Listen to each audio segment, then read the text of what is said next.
our tale begins. It's story time. Are you sitting comfortably? Then I'll begin. So it's beginning with my eldest daughter. Oh, before I do that, I am very sorry about my croaky voice. I have been hit with the lurgy. I am ill. My apologies. Anyway, so it begins with my eldest daughter, who is in her first year of secondary school. So that's high school to the Americans or anybody else. Yeah. Big school. You remember what a fucking shite that was, dude? Oh, yeah. It's so bad. I'm giving it the Sideshow Bob kind of. that's how school was. So true. Anyway. So true. Anyway, I have been dreading these days, you know, because I remember what it was like for me and all the, there you go, there it is again. The drama, the hormones raging, the love triangles, the bullying. The he said, she said bullshit. You know, and not just from the students, but from the teachers. Mm-hmm. You know, high school, secondary school was, it was a shit show. It was a fucking shit. It was. I honestly don't know how we managed to navigate through that bullshit. I'm just grateful it was like only, what, 5 years? 5 years. Yeah, 5 years. 5 fucking Didn't they feel like a goddamn lifetime? Didn't they just? And you know what?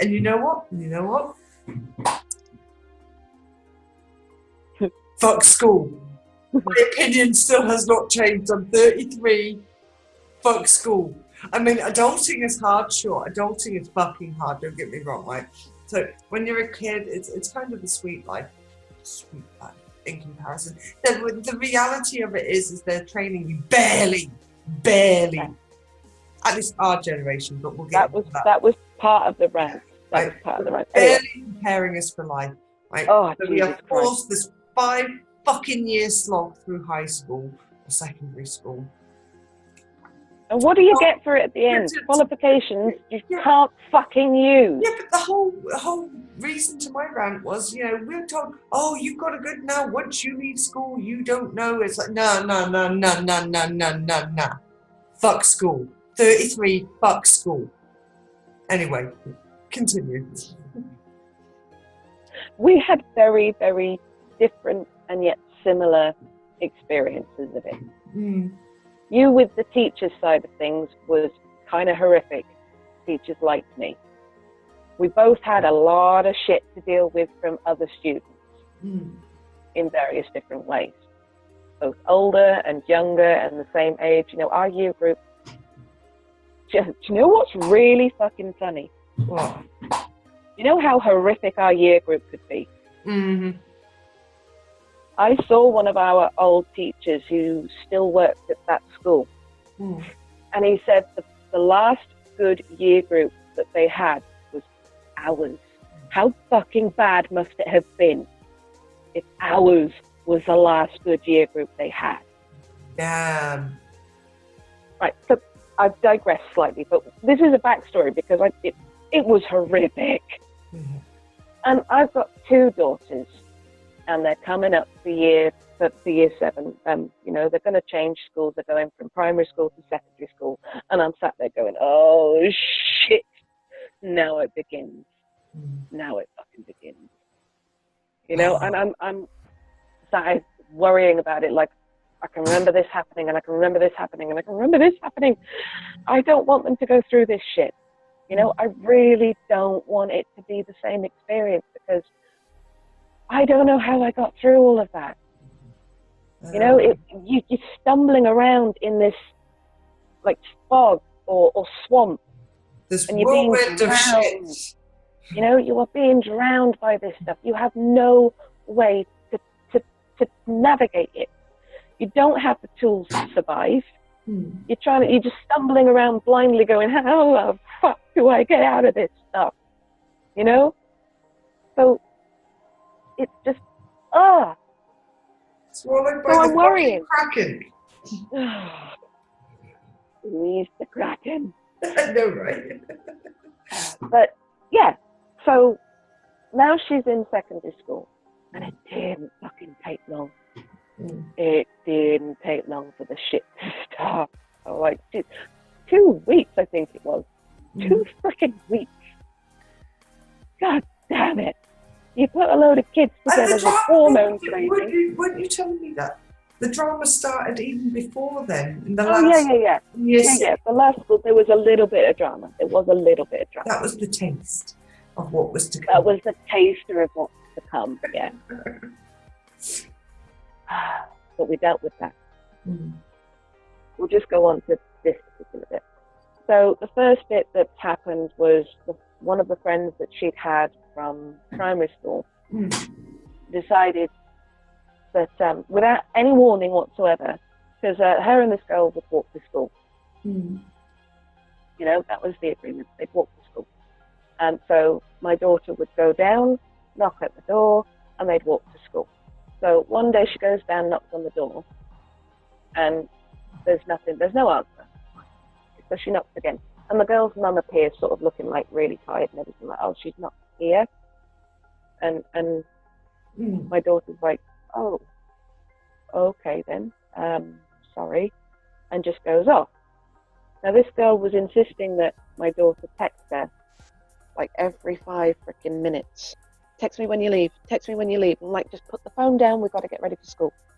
You know? She was a bit of a needy one. She was, and I'd sort of said, look, just tell her that, you know, I remind you to text her when you leave, so she doesn't need to keep texting every 5 minutes. Yeah. You know? So, yeah, when she got to school, this girl and another girl from the school that they'd been at were in the lobby.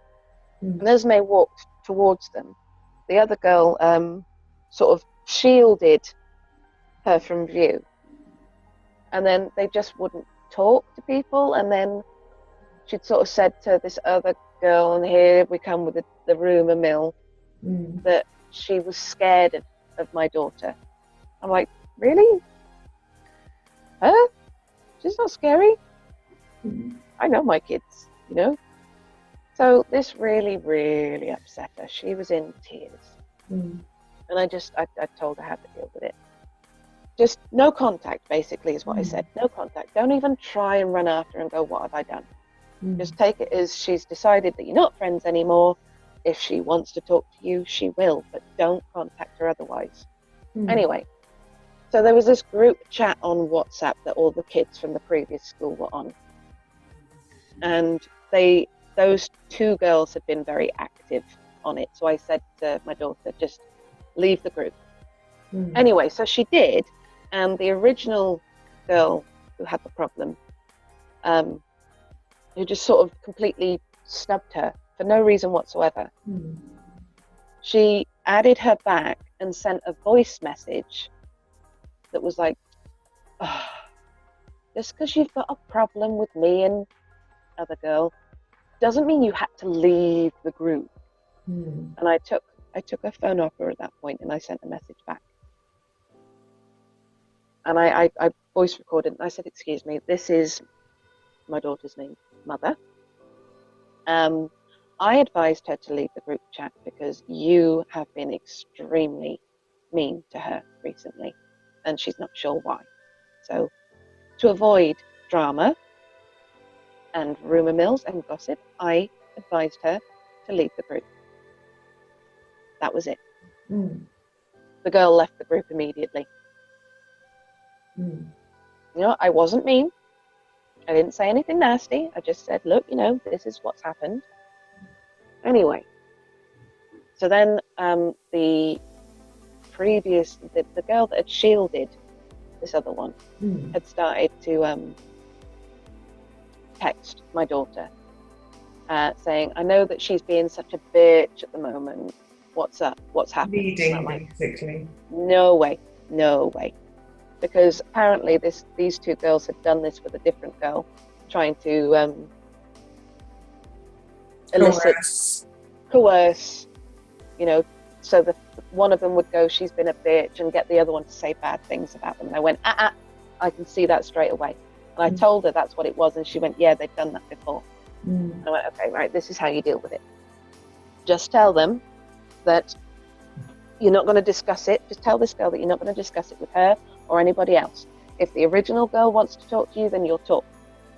But so that there are no misinformations or rumors or anything else, you will not discuss this with her. That seemed to work.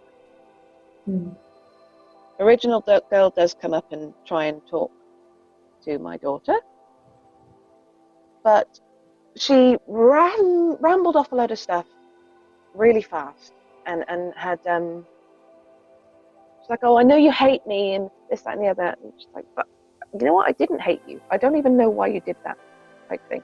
You know? And she said, oh, my mum grounded me for 2 weeks because of that, and I know you hate me. And it was just loads of emotional blackmail, trying to pluck something. You know, for her to go, oh, I don't hate you, it's okay, we can be besties again. Because she said, oh, I really want us to be BFFs again. And I said, look, what I'd said to her after all of this was, because some of these were text messages, and then she eventually did come and talk to her again. And I said, what you need to say is that you have broken my trust, and things can't be exactly the way they were to begin with, because you have no idea why she did that. You know, as far as you were concerned, everything was hunky-dory one day, and then the next, you were out. That hurt, and the trust has been broken. So you have to make sure that you don't just go, oh yeah, it's fine, it doesn't matter, because that will mean that she's okay to do it again. Right, so you put your boundary up right now. Anyway, so eventually, like I said, she came over and spoke to her, and rambled off a load of stuff. And then my daughter just took a minute to try and think what she was going to say next, and she didn't even wait for a reply. She just went, oh, well, if you're not going to talk to me, and walked off. Since then, they haven't spoken. And my daughter came home, she's like, I don't understand why that happened. She said, I was just trying to think of what to say to this bombardment of stuff. And I was just thinking for a second. It wasn't even that long. And she just blew up and went off. I said, well, look, at the end of the day, it was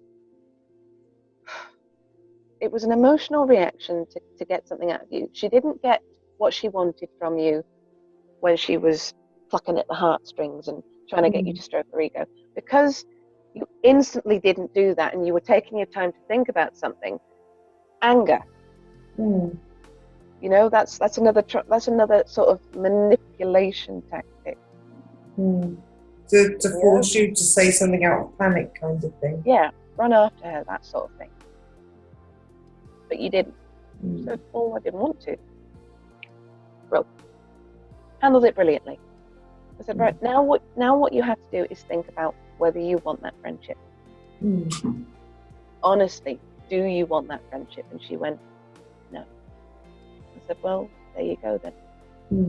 If hand on heart, this past week or so, you have felt better without her, then there really isn't anything to go back to.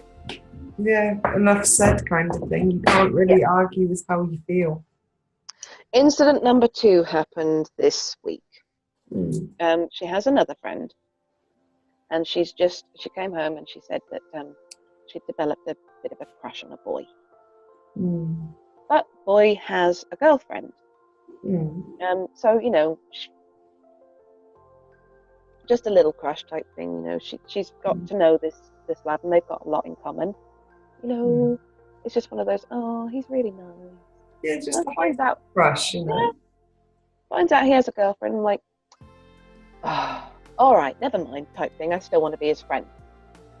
So this other female friend of hers, I guess she'd noticed, perhaps, because she started to question me on whether she had a crush on anybody, and then she named the boy.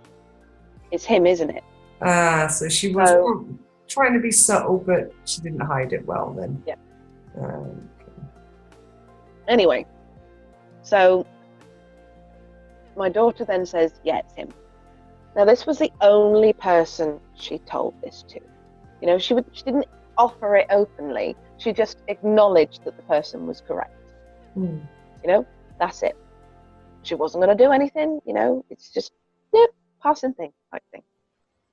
Plus, she's got a girlfriend, so not going to act on it. Exactly. Yeah. You know, at lunchtime, she sat with this lad and this girl.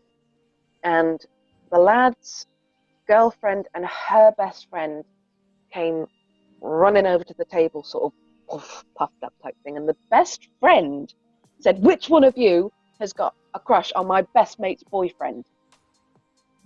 And my daughter's just sat there like, what? Notice how it's always coming from secondary sources. It's just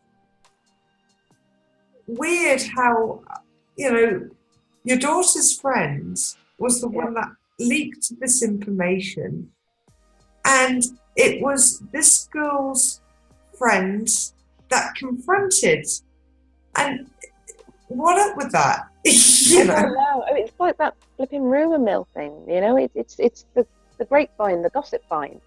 I don't know why this friend decided to take it upon herself to go, rah, rah, rah. It's not even her boyfriend. Yeah, again, I think that smacks of drama seeker and that friendship, but yeah, that's another subject. Anyway. Just noticed. So she came home upset. Something had happened, so I think it was the end of lunch break, so nothing really got said. They had to go. And she came home, she was a bit sort of upset and a bit worried because she'd been confronted, and what happens if she gets confronted again? Yeah. So I said, right, first off, we're going to deal with your friend, the one that told people. And so what you say to her is, you have broken my trust. There was no need to tell anybody that. There really wasn't. He's got a girlfriend. You know, it's only a little crush. It doesn't matter. But you told people, and it's caused unnecessary drama and stuff that I didn't want or need. And it was not needed. It's embarrassed me. It's embarrassed him. You know, it probably caused a bit of a rift between our budding friendship and him and his girlfriend. It wasn't needed. Yeah. So that's strike one. If you do that again, then that's strike two, but you don't get another after that. No. Because you've broken my trust, and the basis of friendship is trust. Exactly. So she said that, and the girl apologized. We shall see. We shall see. Well, you know, she straight up said, I'm sorry, I shouldn't have done that. It won't happen again. Good. But I was trying to sort of make a point that you have to put up your boundaries now. You cannot just go, I wasn't comfortable with you doing that. Please don't do it again. No, you've got to stand your ground. You've got to go, no, that was not acceptable. And if you want my friendship, don't do that. These are the rules. These are the rules. These are my rules. Anyway, so then I said, right, if the girlfriend or the best friend confronts you again, you can say to them this. Hang on a second.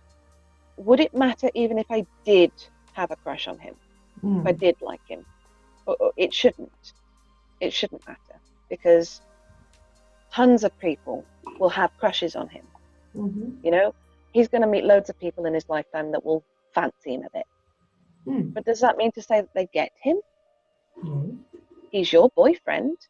You know, if you're in a relationship, it means that you have feelings for each other, but it clearly looks like you are insecure and don't have a lot of trust for him. Now, that's something you don't need to be talking to me about. That's something you need to be talking to him about. Word. Because my crush, my feelings, I'm not going to do anything about it. Obviously, I'm not that sort of person, Hmm. but they're irrelevant. They are irrelevant. If he is your boyfriend and he has feelings for you, that Hmm. doesn't mean to say that anybody could take him. But if you Hmm. have this insecurity and you have these trust issues, that's something you need to work on with him, not me. Yeah. Very adult. Very mature. That worked too. Yeah. Anyway, so one of the things that she'd said was, why do people react like that?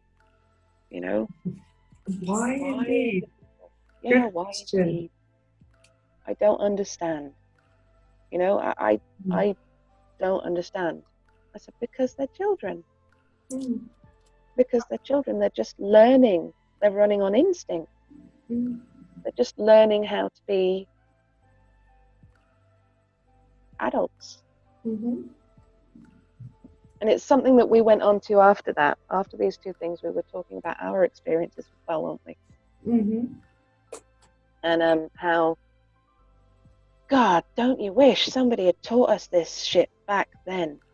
Yeah, I was actually thinking just that, you know. Yeah, and it's something like I said, you know, this is a crucial part to growing up, to learning how to do Yeah. this shit. Yet we were never handed the tools. No. We were always told, oh, you know, it's just kid stuff, you know, it'll pass, it doesn't mean much, you know. There's plenty of other fish in the sea. You're still young. You'll understand it more when you're older. You'll make more friends. Yeah, and It completely disregarded any emotional attachment we may have with people. yeah, Like, it doesn't matter, you're just kids. but You don't understand. You don't understand. Well, that's help me true. understand. They were never really constructive with their advice, which is the No. bottom line to it. And it was something that I noticed when you were telling me first time about this drama. And it's more the fact that, okay, you are actually giving them some very, very mature advice I hope so. from years of experience, from learning this shit the hard way. And you are saying, right, here's the shortcut. This is how I wish yeah, somebody had taught me to deal with it. This is yeah. how I've had to learn what to do the frickin' hard way. I didn't have these conversations with my mum. In fact, most of the time I didn't feel like I could talk to her about these things because she was quite dismissive or would downplay how I feel. Because I'm a child, my emotions are not real. Yeah. But it seems that like may not have been how she wanted to come across, but that kind of how was. they came across. I think most of us, I mean, not all of us, but I would say most of us would feel this way. That there was this kind of spot where you're like, kid, ping, suddenly magic adult. Yeah, exactly. And suddenly it's like that's what they thought. You're expected to just know how to do this shit. Yeah, apparently. You know, it's all of this up until age 16 for sexual intercourse, and then 18 for the legal stuff in this country anyway. In the UK where we both grew up, it's you're a kid. Bing, 16, bit of an adult. Bing, 18. Now go off and do your own stuff. Yeah. Having not taught you fuck all. Yeah. How to deal with the emotional side of things. Or the practical side of things as well. I had a few practical lessons, but you know, yeah, not everybody does. Not everybody. No. But yeah, you know, I used to say this thing about the end of school when we leave school and college and stuff. The day that they sent you out into the world is a day that you became lost. Hey, go find yourself. I didn't realize I was fucking lost. Yeah. But the reality is you have just been living under structure and routine and dancing to someone else's tune and rules, and then suddenly, hey, there's your freedom, have fun, okay, thanks, bye. Yeah. Kind of thing. The main point about this whole acknowledging your children's emotions is, you know, it's like we were saying, that they had, our parents seem to have this, you're a child, being you're an adult, off you go. While not teaching you and not, this whole growing up process is a learning how to be an adult, how to deal with these adult themed emotional situations. You can't just go downplay, your emotions are not important, and then expect them once they reach adulthood to know exactly what the fuck they're doing with this shit. And you haven't taught them. And this is the very same generation that has the audacity to bitch about millennials not having a fucking clue. Why? Because you didn't fucking teach us. You were sloppy and you were lazy, in short. Fuck you, boomers. We've had to learn this the hard way on our own. This is the thing. You cannot disregard a child's emotions. You cannot, because those emotions are real to that child. Whether it's just this little squabble they've had with the best mate at school over a fucking crayon. Yeah. Or any little kiddie situation. Because as they get older, it turns more to adult situations. And if you don't teach them right from the start how to put up their boundaries and how to maintain those boundaries, friendships, love, all of that, grief even, how to get through grief. If you don't do that from an early age, you have adults like us that don't that don't know where the fuck they're going, and they have been through shit after shit after shit, learning things the hard way. Yeah. And it is fucking traumatic. Whew! Do you feel a little better? bit angry there. Do you feel better? Good. Bit, yeah. But speaking of the grief aspect of things, for like, when my eldest daughter changed from her primary school to the secondary school, it was the end of that, her last year, and all of the kids were in tears having to say goodbye to everybody. Oh, that was hard. Yeah, I remember you saying. Hard. Because for me, I can remember a time when I'd had to leave my very first primary school when I moved from up north to here. And I can remember saying to my mum, when a few months later, I was sat at the kitchen table and I said to her that I missed my best friend. I missed my best friend up north. Could I write to her? And she went, no. And instead of explaining to me why not, because obviously my dad and this, that, and the other, she didn't want any information about where we were getting back to him. Instead of explaining this to me, she got angry with me. And she said, no. And I'm like, why not? I miss her. I miss her. No, you don't. Wait, what? No, you don't. That's you don't miss her. Pretty dismissive. Very dismissive. And from that point on, I wasn't very good at making friends. I had to move around schools a few times more after that. Yeah. And each time, it was like, all right. And the very last time that I moved from a primary school and I went to the secondary school, I didn't even say goodbye to my class. You just left without... I just left. I didn't say goodbye to anybody. I just left. That's so sad. But with my daughter, I didn't want that for her. No. And my mum was there that day, and I knew that they were all crying and everything, and she sobbed for ages. I mean, this is the only life she's known. She didn't have to move around like I did. She grew up with these kids.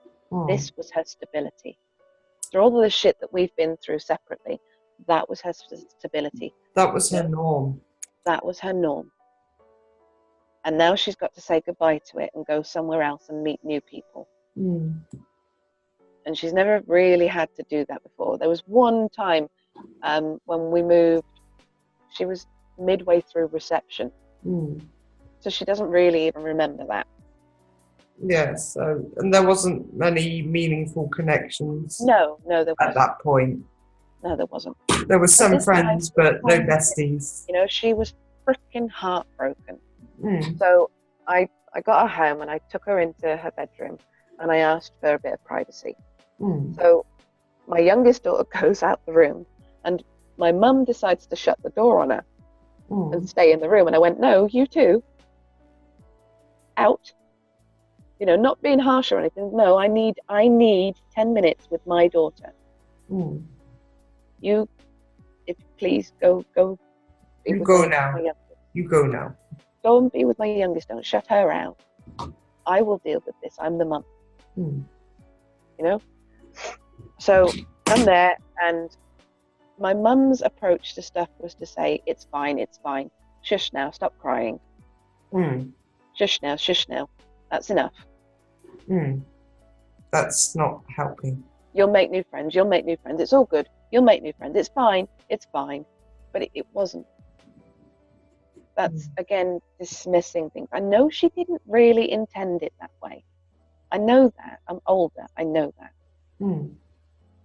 But she failed to see how important things were to me. And that I needed to cry. So with my daughter, I just sat there and I held her and I let her fucking cry it out. For however long it took. And once she was done, wiped away her tears, and I said, look, I understand. I know how hard this feels. And it's not going to feel good for a while. It's not. You know, these people were important to you, and now you're not going to see most of them anymore. It's big, it's scary, I get it. And you're fine to feel the way you are. You are totally fine to feel the way you are. You cry, that's fine. You do that. It helps. No shame. But come September, no shame, no. Come September, I know that it's scary. But trust me, you will be okay. You will. Everybody there is in the same boat. And if you make new friends, fantastic. I'm pretty sure you will, but I'm not going to say, oh, you'll make new friends. Because that's completely negating the fact that this is scary as fuck.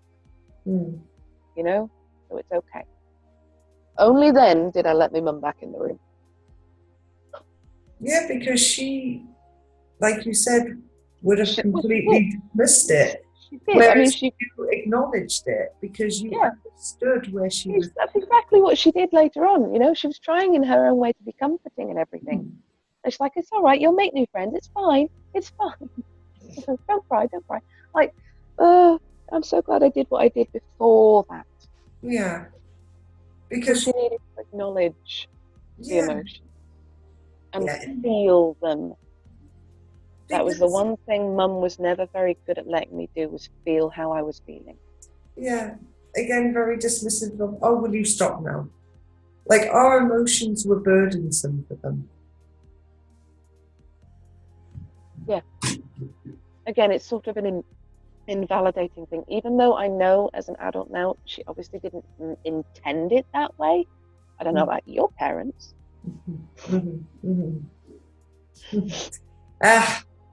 That's one of the that's one of life's great questions, dude. Will we ever know the fucking answer? I doubt it. No. Anyway, I know my mum didn't intend to come across that way. She has her own issues. She's had her own shit to deal with, and she's a very damaged person. I understand that. I do now. But at the time when I was growing up, it did come across very dismissive. And it was like, all right, so I'm not allowed to feel this then. I mean, they were kind of taking from their parents' generation. Their example. Yeah, that fucking worked, didn't it? Yeah, toughen up and carry on kind of thing. Stiff upper lip. Yeah, that really fucking worked. But it doesn't work because... No, it doesn't. You become so detached. especially if you have an emotionally sensitive child. You've got to teach them how to feel their emotions. No, we're not talking about like snowflakes and being over pampering or anything like that. No. The way I approach it with my kids is to do it rationally most of the time. I acknowledge how they're feeling. All right, I'm not perfect. I am definitely saying I am not perfect, because there have been times I have fucked up. But the one thing I always do when I've fucked up. You're right there, dude. Yeah, I'm good. The one thing that I always do when I fucked up is apologize. And I explain that I have overreacted. I am sorry I have overreacted. This is why I overreacted. I will try very hard not to do it again. I've noted, and I will try to bet myself on that mistake, kind of thing. You know? And that's another thing that I wish our parents would do, because my mum had a thing about never saying she's sorry, but she would always show it in her own way. And I always had a problem with that. Me too.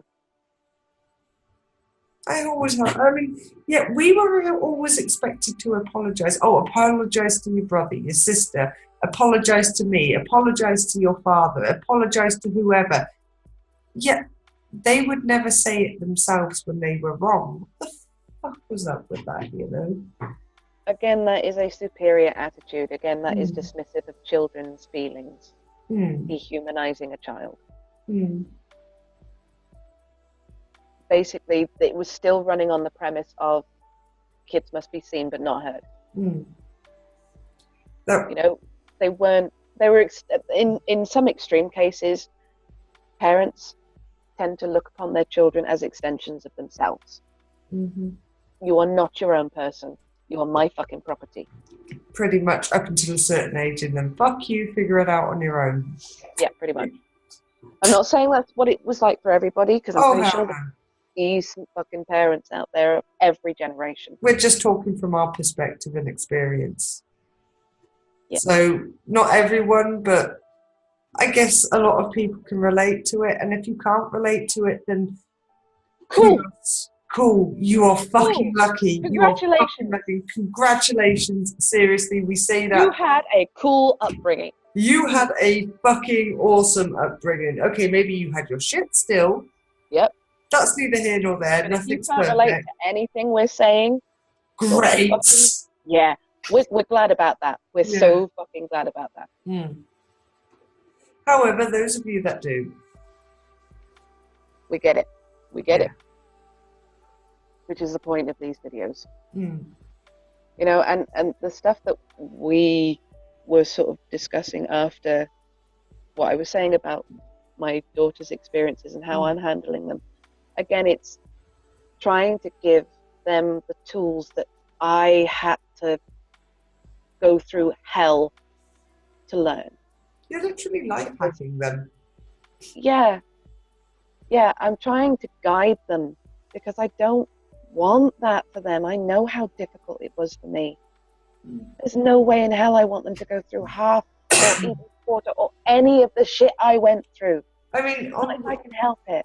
On one hand, I can honestly wholeheartedly agree with you, because I wish that I was given these tools. But here's the downside to it. Because not everyone is doing that. An emphasis on not everyone, you know, there are exceptions.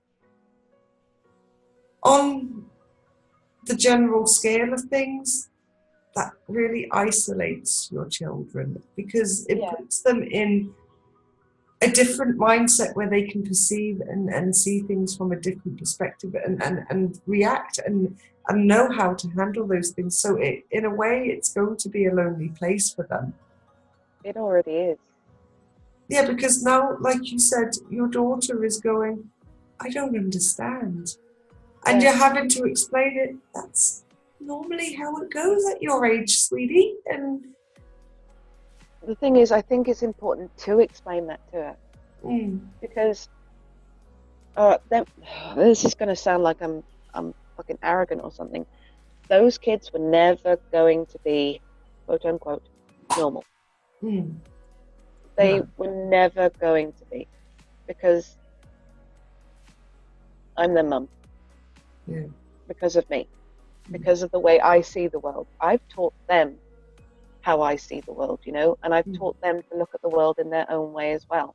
I've tried to give them as much independence and independent thought and a thirst for knowledge and to a point, a level of maturity, while still remaining childlike and have fun and, you know, but let them know that there is, I mean, we were brought up on fairy tales.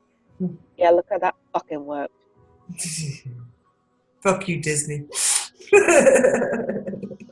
Yeah, my mum was obsessed with getting me Disney films. Most of them I didn't even fucking like. Disney sucked. I don't know. I kind of dig Disney. I don't, you know, I much prefer the stuff that Disney are doing now, because it's more than, oh, I'm a helpless damsel in distress. Where is my help? I would beg to differ. I would beg to differ. Okay, especially when you consider the source content of those stories. But when you consider, for instance, Cinderella is the most misconstrued of them all. Right now, this wasn't a woman that was waiting for a prince. She was like fucking abused to shit, and she was still doing it smiling. And then one day she's like, you know what, fuck it, I want to go to the ball, not because I want to meet the prince, I want to have a night and just feel like a woman and experience the good life and just have that one night to feel glamorous. She didn't want to meet the prince. That was all a happenstance. The prince, if you watch the film again, the prince spots her and pursues her. And he's the one who finds the glass slipper and pursues her and takes her away. Yeah.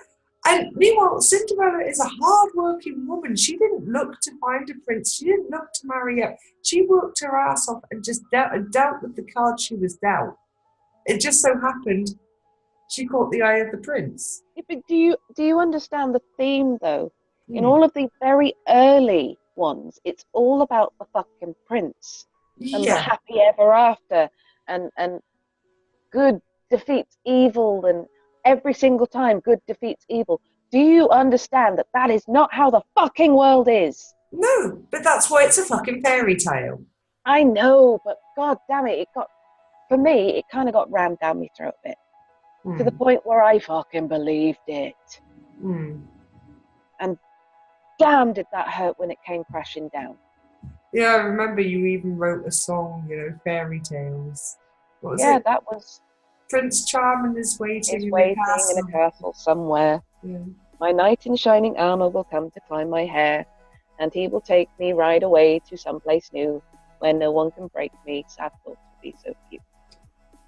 Lies. Fucking lies. I actually wrote a new one a little while ago which said, goodbye, Prince Charming. Yeah, I remember you. Your bitter goodbye. It's when those fucking rose-tinted glasses come up and you're like... oh, fuck it. Anyway, so basically, we were kind of raised on fairy tales. My point being, the way I was raised was... bless her, I love my mum. But she was very... I need to have a husband. Must have a husband, because... when I'm gone, somebody needs to take care of you. Like, why the fuck can't I take care of myself? You know, it was very much drummed into me that men were the be-all and fucking end-all. So, I believed it. Without a man. I believed it. Even to a point now, at times. But these days, there has been a bit of a U-turn where she and some other female members of my family are going, she's got the right frickin' idea, you know, not having a bloke. I wish I didn't have a bloke. You realise how hard this is? I would give anything to be happy with somebody, but I ain't gonna happen right now. So I'm working on myself and I'm doing the shit myself. I'm raising my kids on my own. Fuck the lot of you. If it makes you feel any better, I'm married and look at the shit I'm in. I could say that about quite a few people, to be honest with you, dude. Marriage is not perfect. It's not happy ever after. You have to keep working at it. Yeah, it's a life fucking sentence, beeps. Yeah, but it can be very rewarding if you both keep working at it and maintaining the marriage. It doesn't just go, oh, we're married now. Yay! Happy, happy, happy, happy, happy. No, shit's gonna happen. Shit's gonna fucking happen, and you need to work at this shit. Anyway, I still didn't make my point. So we were raised on fairy tales. Now, while I want them to have magic in the world, and I make sure they fucking will have it, you know, I want them to look at the world and go, it's a magical place, it's a good place, it's a world of possibilities. At the same time, I want them to understand that the world can be difficult, the world can be cruel. I want them to have realism as well. You know, it's not going to be all sunshine and roses and daisies and love and happily ever after. You've got to work at this shit. If you want the beautiful, you got to face the ugly. If you want the rose, you've got to keep the thorns. You know, you've got to deal with the thorns. Or out of the biggest pile of bullshit will grow the most beautiful rose. Exactly. You know, it's not me trying to take away their innocence, because they have got so much innocence in them still. Yeah, but I'm not trying to do that. I'm trying to... You're being realistic at where they are in life, though. Yeah, I'm trying to gently prepare them for how life can be. And how to deal with it now, so that they do not have to go through what I did. Yeah. All right, so hardship builds character, and they're going to have hardship. I know that. But I need to tell them how to get through it, because nobody told me. No. And it really was you know. But it's sad, but in a way, because like you said, with the robbing of the innocence, quotation, but at the same time, growing up is a transition, like we were saying. Exactly. So you've got to break those barriers. You've got to peel away some of the layers. And that's exactly what you're doing. Yeah, I'm not just sitting down and going, bam, the world is fucking nasty. This is some really heavy, nasty shit. It's been gradually, as they've grown up, I've told them, you know, they have questions about things, so I've told them the truth, but only what they asked. Only what they asked. I didn't delve into anything I didn't think was appropriate for them at this particular point. And then as they get older, there'll be a little more nugget. And then as they get older, a little bit more peeled back, so that they are not blinkered to like stuff that is around them. They've only got this tunnel vision type thing. I don't want them to be that.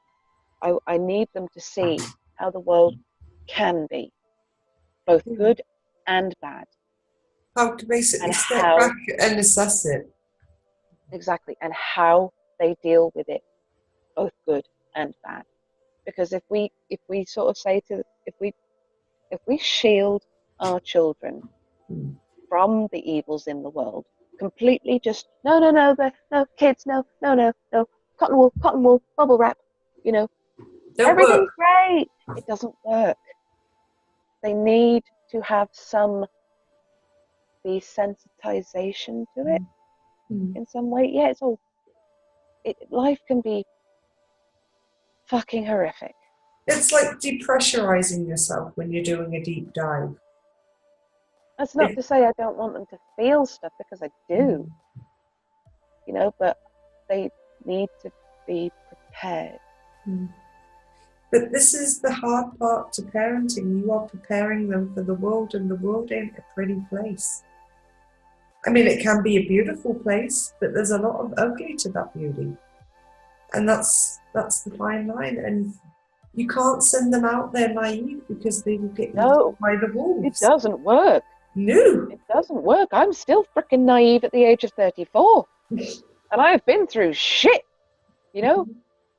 And it's only now that I'm beginning to look around and go, damn, how gullible was I? Because honestly, I would be so freaking trusting. Mm. I was so trusting. I would take people at their word and get fucking torn apart for it. Mm. Oh, look at you, you're so gullible. Yes. Yeah. Not just that, you know, people would see that naivety and innocence in me and use it against and prey on it. And prey on it time and time again. Till I've got to this point and gone, I can't take this anymore. And it is devastating to look at the world and go, oh, I'm such an idiot. But I think I still hold a little bit of it now, you know, that naivety and gullibility. The magic will never fade entirely, but I need to be aware because I haven't been. No. And at least when that transition does finally fully transition, it won't be such a crash land. It will be more like a bump. Oh shit, here we go, kind of thing. You know. You know, it for me it was kind of like a nuclear bomb. Mm. No, I don't want that for them. I don't want that shell shock of like, Jesus Christ, this world. What the fuck is wrong with people? I don't want that for them. Yeah. They need to be aware that some people... Although they're kind of having it now, to a degree, but at least they're going to be asking these questions early. Sorry, we look really unattractive. Oh, fuck it. Anyway, they're probably, you know, parents that tuned in watching this because it's going to be like parental advice and shit. They're going to see us like smoking and vaping and they're like, well, fuck that. And it's like, oh, she's vaping, she's smoking and her baby's dead. So it's like, what fucking video am I watching right now? You know? Well, at least we've had some of the extremes to parenting. Through that? We've had some extremes. I'm a single mum. You've got a dead baby. It's okay, you got the dead baby pass, you can say it too. She supported me through that shit. So I did. But yeah, no, the point being is you need to teach your kids. You know, you need to acknowledge their emotions because right at that particular point, that freaking crayon they were arguing over was important to them. You know? And it'll get bigger and it'll get bigger. You need to acknowledge their emotions, acknowledge the fact that they have love for their friends. You know? Because it is love at the end of the day. You know, that they may be young, but they know what love is. They love you, for God's sake, your parent. Yeah. They know what love is. But they've still got to figure a lot out. They have. And they can only do that if you give them the tools as and when they need them, as they are growing up. You can't just expect them to be 18 and go, all right, I know how to adult. No, it doesn't work that way. It doesn't work that way. They need these tools as they're growing up. And as they get older and the problems become a little bit more adult, you give them a new tool. And a new one, and a new one, until they are fully equipped to deal with the bullshit that is out there. I mean, yeah, and don't get me wrong, there's going to be stuff that will knock them off their feet, for sure. Oh, but God, yeah. At least... Yeah. I'm not saying it's all going to be hunky-dory. Yeah, but for the most part, the general bullshit that we learn along the way, yeah, like it's going to have a head start, you know? You know, at least they will have something to work with. And that, I'm just going to make a little point about this, because this is one of the bugbears that I have as well, about various things. If your child is asking you about sex at the age of 6, tell them the truth. You know, you don't have to be graphic. You don't have to be graphic. If they say, Mummy, where do babies come from? Daddy, where do babies come from? The way I explained it to my kid when they were that age, because I got that question, because their dad was having a baby with their stepmother. So they asked me, how did that baby get in her tummy? Right. So I simplified the shite out of it. I said, a daddy has a seed and a mummy has like a little egg thing.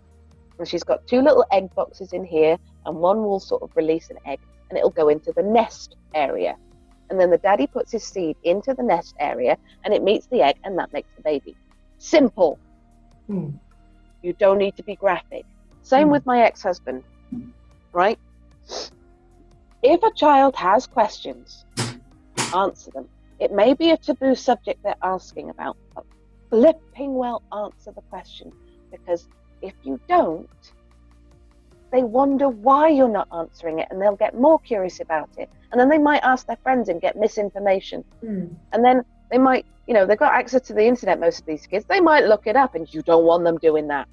No, because questionable content and all that. Yeah, exactly. So if they have questions about taboo subjects, simplify it down to its simplest levels, depending on their age. But only answer what they asked. Don't go too far into it. If they then ask another question, when they're later on, if they ask another question, answer that question. If down the road they ask like very in-depth questions, answer that, but only exactly what they asked.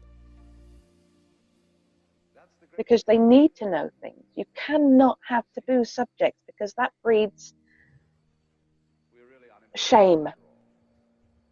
It can breed shame. If you refuse to talk with your kids about stuff, they can feel ashamed of stuff, especially if they're having curiosities and feelings, especially about like sex and stuff.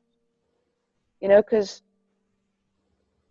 it's around, they hear stuff, that they have ears, they may not understand it, but they hear more than you expect they do. So you can't be prudish about these things. Be scientific. That's the best way to freaking deal with it. And then deal with the emotional side of things. And then the sex talk comes later. Yeah. Oh yeah, no, I didn't tell them the exact things until one of the kids asked me, how does daddy put the seed into the mummy? And at that point I'm like, oh, I wasn't ready for this. But okay. How old were they? 8. 8, because they're 8 and 9, or maybe a little bit older, because their dads had 2 children now with their stepmom. So it was around about the time that the stepmom was having babies that they tended to ask these questions. Yeah, of course. So I'm like, all right, I'm gonna have to deal with this. So I did it in scientific terms. I just explained it very basically, scientifically, not emotionally. When they ask an emotional question, then I will answer emotionally. When they ask a scientific question, I answer with science. Because all she was asking was, how did that happen? Instead of going, when a mummy and daddy love each other very, very much. No, that's awkward. It is, it's very awkward. Now they're getting into their teenage years. Obviously, I've had more conversations with them about the emotional side of things. Make them aware, because it is an emotional thing. It's not just a scientific thing, it is an emotional thing. As your daughter is finding out with this crush right now, sorry. Yeah, it's not her first crush either. So as they get older, I've been having more in-depth conversations with them about love and how that can lead to more physical things like kissing, because this boy did try and take her into a bush and kiss her when she was 9. But the nice thing is, because I've been very open and honest with them, they do actually come and talk to me about these things, and that is exactly what I wanted. Because you haven't made it an awkward subject. You said, hey, no, this conversation is open. If you want to talk, I will talk. If you want to know something, I will tell you. But when you make something taboo, it automatically means, well, I can't approach you because I don't know how. You've not initiated a conversation with me, and exactly. A taboo thing is not a good thing. All you have to understand is it's your uncomfortability. uncomfortability. Yeah, you're making Is up that even a words. word? I don't know. Is that even a word? I don't know. It's your feelings on the matter that is making it taboo. Hang on, I'm going to Not Google it. theirs. I'm going to Google it. But it's not theirs because they don't know anything about it. They're asking you because they genuinely need to know these things. They're curious. They need to know something.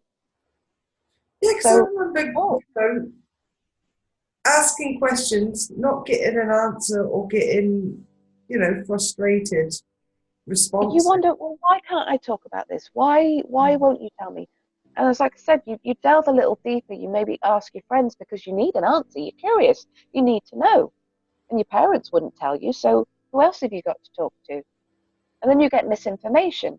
And and perhaps you don't understand what your friends are joking about. And it's like, well, yeah, I was so naive. I didn't understand, but I'd laugh along and go, hey. No, it's not a word, by the way.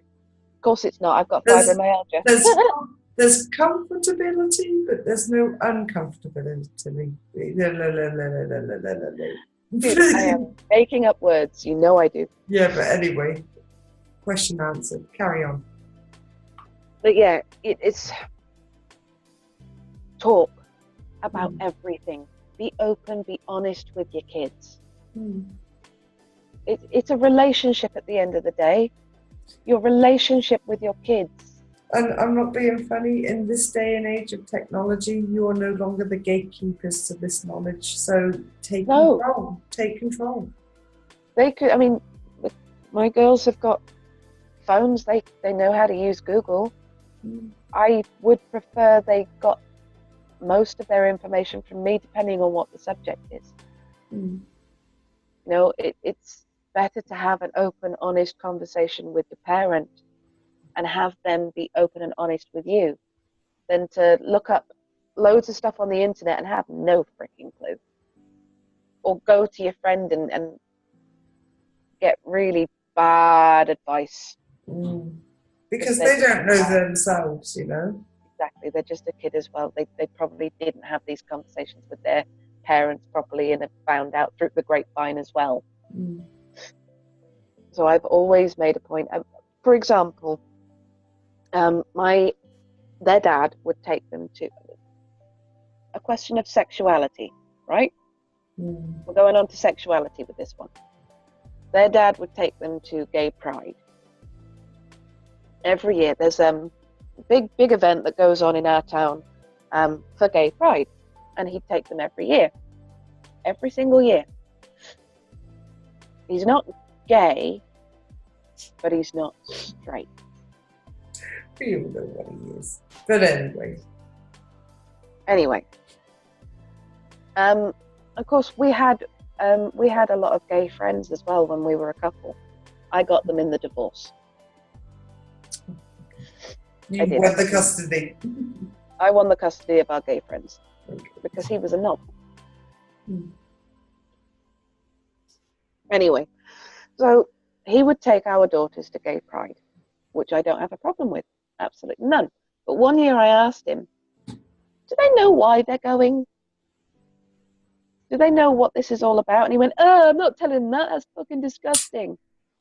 And I looked at him and went, you don't have to be graphic, Yeah, but did you say something about him having a phallic-shaped lollipop? I was getting to that. He stood there sucking on a phallic-shaped lollipop while saying, I'm not telling them that. Dropping them off. Did they know why they were going? I'm not telling them that, it's disgusting. Sucking on a knob. I was trying to keep it polite, dude. No filter moments. You can cut that bit out. Sucking on a phallic-shaped lollipop. Yeah, all right. So I went, you don't have to be graphic with them, And I think he thought I was trying to tell them about gay sex. No, that's different. That is not the issue of gay pride. It's not all about sex, just because they're gay. So they also have emotions. No. Not everything is about sex. Yeah. So what I did was in front of him, I turned around to my two daughters and I say, right, do you understand why you went to gay pride? Nope. Okay. Gay pride is about different sexualities. I'll use the correct term. Now, years and years and years and years and years ago, it was illegal to be gay. Do you know what gay is? Is it when a man and another man love each other? Yes. So a man and another man can love each other, and a woman and another woman can love each other, and they want to get married, but it's been illegal. All these years it's been illegal to be gay or lesbian or anything that's not man plus woman, and that's wrong. That's very wrong. So throughout the years, people have been saying, this is normal for us. We want the same rights as you guys. You know, we want to love who we love and not have to hide and not have to be put in prison for it. Or persecuted. You know, we don't want people shouting at us in the street telling us we're disgusting. We don't want to have to hide who we love, because why should we? It's love. Love, beautiful thing. Love. It's a beautiful thing. So gay pride is a celebration of the fact that things have got so much better, because now we have laws passed that a man can marry another man and a woman can marry another woman, and it's fair. And they went, okay, and off they went. Simple. Nothing to do with sex. Nothing to do with sex. That was how you explain it to a child. Why is that hard? It's not. They're going, no, it's disgusting. I'm not talking about sex. Well, if it's not disgusting, why are you here? That is not what gay pride is about. No. It's about gay pride. About, Pride. Pride to be being who you are. Yeah. You know? Symbols. So, yeah. What they do with that pride behind closed doors is no one else's business. But hey. But this is the point. You talk to your kids openly and honestly. Simplify it, sure. Don't go into graphic detail. But they'll get it. Don't make things taboo. Absolutely don't. You give them credit for. Oh yeah, they really are, most of them. Kids are switched on. They observe more than you think they do. They hear more than you think they do. They understand more than you think you do. They understand more than they think you do. I said that wrong. I said that wrong. Then you think they do. For another example, my eldest again. I'm not sure I've said this particular story, but on video anyway. My second marriage ended because of my eldest. Not because it's her fault or anything, but she said something to me that made me go, ah, shit. Like the ultimate wake-up call kind of thing. Yeah. Now, I'd been having a lot of difficulties in this particular marriage, and it had only been a year, and it wasn't working, and I was beyond exhausted. I had piled on the weight. I was not happy. I was not happy, but I wasn't admitting it to myself. I was stubborn. I was trying to make things work. And one day, this 5-year-old little girl of mine, because she was only 5 at the time, looked up at me and said, Mummy, I don't think you should be with ex-husband's name because he doesn't make you happy. And I looked down at her little face and went, oh, shit. She's right. She's right. Out of the you know? mouths And of at this babes. point, I had tried. It crushed me. It utterly crushed me. I had had the same conversation with him about 5 times, saying that I wasn't happy and things needed to improve. And 5 times he had made an improvement for about a week and then went straight back into how he was before. And I was beyond exhausted. And I looked down at her and I went, I've done the wrong thing. Damn. I've done the wrong thing again. So I had the conversation with him again, and he was like, let me prove to her that I can do this. Let me prove to her. Like, it's not her. You have to prove it to. It's me. And you've got to want to do it for yourself as well. That too. You know, I'm your wife. I've been begging you for ages, and it takes my 5-year-old to say that, and suddenly you're all panicky. All right, we'll give you one more chance. And it got to the point where I'm like, okay, I'll give him another chance. And I was, but I was tired. And I realized that I went to visit my mum with my 2 girls, and I realized that I didn't want to go home. I didn't want to be there. So I stayed at my mum's. And I knew from that feeling of I don't want to go home that it was done. I had nothing left more in me to give to that marriage. He wasn't going to change for me. He wasn't going to change for himself. He didn't want to. He wanted what he wanted, and I was not it. No. And that came about because of my little girl looking at me and seeing the fucking truth of it. She held up that mirror in that moment. Oh yeah. So yeah, kids. Definitely more switched on than we give them credit for. Yeah. So give them credit for it. And I'm not being funny, there are moments where you look at them and think, who's teaching who? I know, right? They can outsmart me already. Fuck